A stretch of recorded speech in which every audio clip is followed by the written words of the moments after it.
Hello everyone, welcome back to the channel. Today I'm going to do a quick video continuing with the Bushclass series. Today we're going to be going over how to make a 2-strand twist.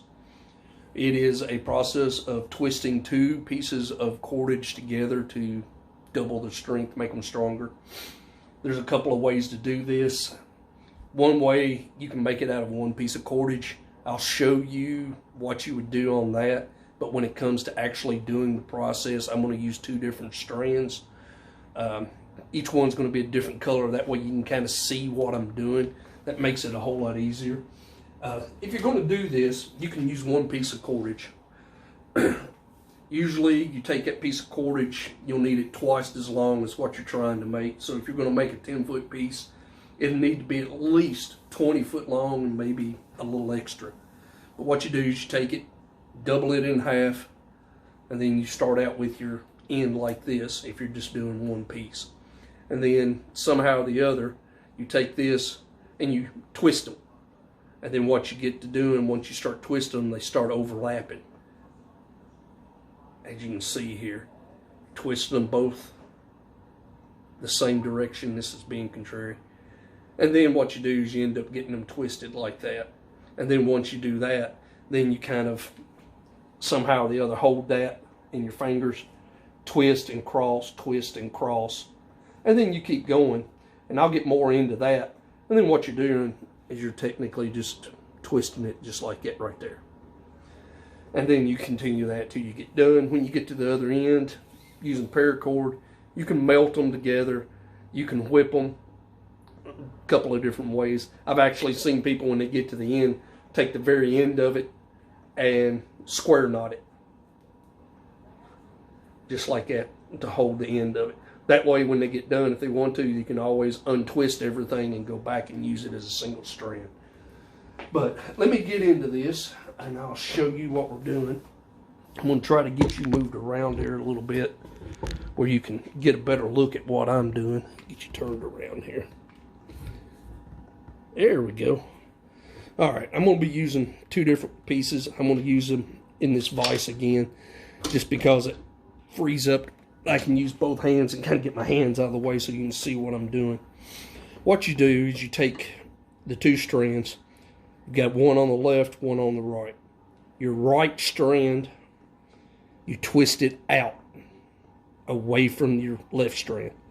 Then you bring it over, making sure to hold that and keep that twist in that strand. Then you do the same thing. Take that right one, twist it out, cross it over. Same thing again. Out and cross it over. Out and cross it over. And you want to hold on to these and kind of keep that twist intact on the one that you're crossing over instead of letting it untwist. And that'll help hold everything together. Out and cross it over. Out and cross it over. And once you do it a little bit and kind of get the rhythm of it, you can actually move along pretty quick. Now, the reason for twisting that one out, that outward twist when you cross over that other strand, is actually what keeps this from coming untwisted. That's why when you cross over, you want to try to hold that twist and let it unwind, because that outward twist coming over that is what keeps everything together.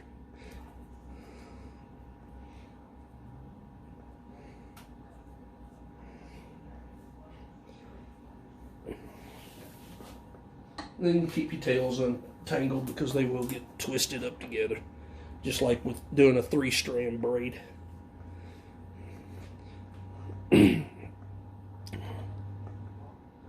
And then when you get done, I've got a piece of paracord or a piece of zip tie on the end of this to hold everything together, since I'm using 2 different strands.